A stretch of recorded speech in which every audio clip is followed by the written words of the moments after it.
इयत्ता 10वी भूगोल क्षेत्रभेट स्वाध्याय. तुम्ही केलेल्या क्षेत्रभेटीचा अहवाल तयार करा. क्षेत्रभेटीचा हेतू रांजण खळगे या संकल्पनेचा प्रत्यक्ष भेटीतून अभ्यास करणे. क्षेत्रभेटीचे स्थान नगर जिल्ह्याच्या पारनेर तालुक्याचे निघोज गाव. रांजण खळगे हे नदीच्या खनन कार्यामुळे तयार होणारे एक भूरूप आहे. क्षेत्रफळ निघोज हे अहमदनगर जिल्ह्यातल्या पारनेर तालुक्यातील 2735 हेक्टर क्षेत्राचे गाव. लोकजीवन 2011च्या जनगणनेनुसार या गावात 2109 कुटुंबे व एकूण 10,385 लोकसंख्या आहे.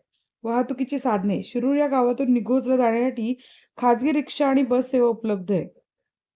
पर्यटकांची आकर्षणे. कुकडी नदीच्या पात्रात असलेल्या खडकात पाण्याच्या अव्याहत प्रवाहाने नैसर्गिकरित्या जे असंख्य खड्डे तयार झाले आहेत तेच रांजण खळगे. नैसर्गिकरित्या तयार झालेले खड्डे म्हणजे निसर्गाचा अक्षरशः विस्मयकारी चमत्कारच आहे.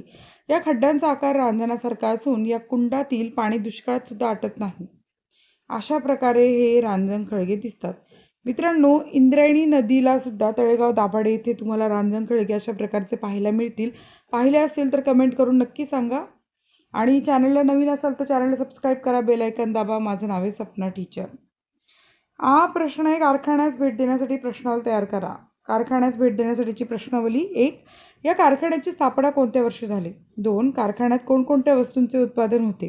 3. कारखान्यात कार्यरत असणाऱ्या कामगारांची एकूण संख्या किती? 4. कारखान्यातील वस्तूंच्या उत्पादनासाठी कोणत्या कच्च्या मालाची आवश्यकता असते? 5. कारखान्यातील वस्तूंच्या उत्पादनासाठी लागणारा कच्चा माल कोणत्या ठिकाणाहून आणला जातो? 6. कारखान्यात उत्पादित झालेला पक्का माल कोणत्या ठिकाणी विक्रीस पाठवला जातो? 7. कारखान्यातील कामगारांच्या सुरक्षिततेसाठी कोणती खबरदारी घेतली जाते? प्रश्न क्रमांक ई. क्षेत्रभेटी दरम्यान कचऱ्याचे व्यवस्थापन कसे कराल? क्षेत्रभेटी दरम्यान कचऱ्याचे व्यवस्थापन पुढील प्रकारे करू. 1. क्षेत्रातील पडलेला कचरा संकलित करण्यासाठी मोठ्या आकाराच्या गोणी व पिशव्या बरोबर नेऊ. 2. क्षेत्रभेटी दरम्यान क्षेत्रभेटीत सामील झालेल्या व्यक्तींकडून कचरा पसरणार नाही याची खबरदारी घेऊ. त्यासाठी क्षेत्रभेटी दरम्यान वापरलेल्या कागदी पिशव्या, ताटल्या, खाद्यपदार्थाची वेष्टने, उरलेले खाद्यपदार्थ इत्यादी एकत्र जमा करू. 3. संबंधित क्षेत्रात माहिती फलक, पथनाट्ये, सूचना फलक इत्यादी साधनांद्वारे स्वच्छतेविषयी जाणीव जागृती वाढवू. 4. संबंधित क्षेत्रातील कचऱ्याच्या व्यवस्थापनासाठी संबंधित क्षेत्रातील शासकीय अधिकाऱ्यांशी शिक्षकांच्या मार्गदर्शनानुसार पत्राद्वारे, मुलाखतीद्वारे संपर्क साधू. ई. क्षेत्रभेटीसाठी तुम्ही कोणते साहित्य घ्याल? क्षेत्रभेटीसाठी आम्ही पुढील साहित्य घेऊ. माहितीची नोंद करण्यासाठी नोंदवही, पेन, पेन्सिल, मोजपट्टी, कॅमेरा, दुर्बीण इत्यादी. उ. क्षेत्रभेटीची आवश्यकता स्पष्ट करा. क्षेत्रभेटीची आवश्यकता पुढील मुद्द्यांच्या आधारे स्पष्ट करता येते. 1.